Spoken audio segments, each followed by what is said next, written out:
ஏழரை சனி காலம் வந்து கர்ம வினைகளை அகற்றும் காலமா? பண விரயங்களை கொடுக்கும் காலமா? இதுமே ரெண்டுமே வேற வேற கொஸ்டின் தான். ரெண்டு வேற வேற கொஸ்டின். ஸோ இப்போ வந்து கர்மாக்களை கழிப்பாருங்கிறது கண்டிப்பா உண்மை.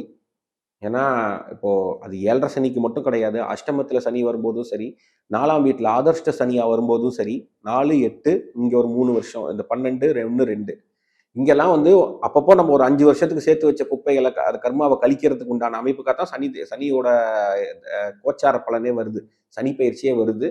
அது போக இருக்கக்கூடிய எக்ஸ்ட்ரா விஷயங்களை கிளீன் பண்றதுக்கு தான் சனி தசைங்கிற ஒரு விஷயமும் வருது. ஸோ கண்டிப்பா அவர் வந்து அதை பண்ணாத கழிக்கத்தான் போறார். அதுல எந்த விதமான மாற்றமும் கிடையாது. பட் பண விஷயம் அப்படின்ட்டு வரும்போது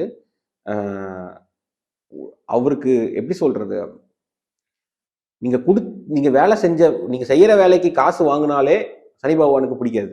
ஃப்ரீயா செஞ்சுட்டு போன்னு சொல்லுவாரு. அது என்னங்க நியாயம்? அதான் சனி பகவான், அதான் டிசிப்ளின். ஓகேங்களா? எப்படிங்க அது டிசிப்ளின்ல வரும்? செஞ்ச வேலைக்கு கூலி கொடுக்கறது தானேங்க. அதாவது காசு இருந்து அவன் ஏன் வேலைக்கு போறான்? அது சனி பகவான் அப்படிதான், விட்டு கொடுத்துட்டு போ அப்படின்னு சொல்றது. ஓகேங்களா? நீங்க விட்டு கொடுக்கறதுக்கு வேலையே செய்யாம இருக்கலாமே. கரெக்ட் தான். அது சனி பகவானுக்கு யார் சொல்றது? இதெல்லாம் ரூல்ஸ் யாருங்க அவருக்கு வைக்கிறது? சனி பகவானோட இதுவே அப்படிதான். நீங்க வந்து செஞ்ச வேலை கூலிக்கு சம்பளம் வாங்காம இருந்தாலே ரொம்ப ஹாப்பி ஆயிடுவாரு.